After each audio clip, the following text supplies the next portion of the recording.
Guys, നമുക്കിന്ന് chicken parts കിട്ടിയിട്ടുണ്ട്. അതുകൊണ്ട് കറി ഉണ്ടാക്കാം. ഇത് കാണുമ്പോൾ കുറച്ച് പേർക്ക് ഇഷ്ടമില്ലാത്തവരുണ്ടാകും, പക്ഷേ ഇഷ്ടമുള്ളവരും ഉണ്ട് കേട്ടോ.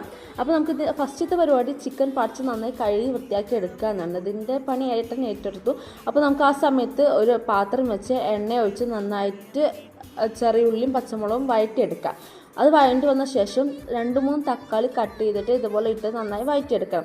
അത് ഓക്കെ ആയ ശേഷം നമുക്ക് അതിൽ പൊടികളായ മഞ്ഞൾപ്പൊടി, മുളക് പൊടി, മല്ലിപ്പൊടി എന്നിവ ഇട്ട് നന്നായിട്ട് വഴറ്റി അതിൻ്റെ പച്ചമണം മാറുന്ന വരെ വഴറ്റണം കേട്ടോ. ആ സമയത്ത് ഞാൻ കുറച്ച് കുരുമുളകും പെരിഞ്ചീരകം എടുത്ത് നന്നായി വറുത്ത് പൊടിച്ച് മാറ്റി വെച്ചിട്ടുണ്ട്. പിന്നെ നമുക്ക് പൊടികളുടെ പച്ചമണം മാറിയ ശേഷം നമ്മൾ ചിക്കൻ പാർട്സ് കഴുകി വൃത്തിയാക്കി വെച്ച ചിക്കൻ പാർട്സ് അതിലേക്ക് കൊട്ടിയിട്ട് നന്നായിട്ട് ഇളക്കാം. ഈ പണിയൊക്കെ ഏട്ടനായിട്ടെടുക്കും, ഞാൻ വീഡിയോ എടുക്കൽ മാത്രമേ ഉള്ളൂ.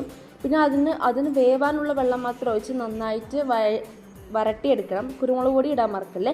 പിന്നെ കറി ടേസ്റ്റ് ചെയ്യുന്നത് ഏട്ടനാണ്. പിന്നെ നമ്മളെ വീഡിയോ ഇഷ്ടമായ ലൈക്ക് ചെയ്യുക, ഷെയർ ചെയ്യുക, സബ്സ്ക്രൈബ് ചെയ്യുക.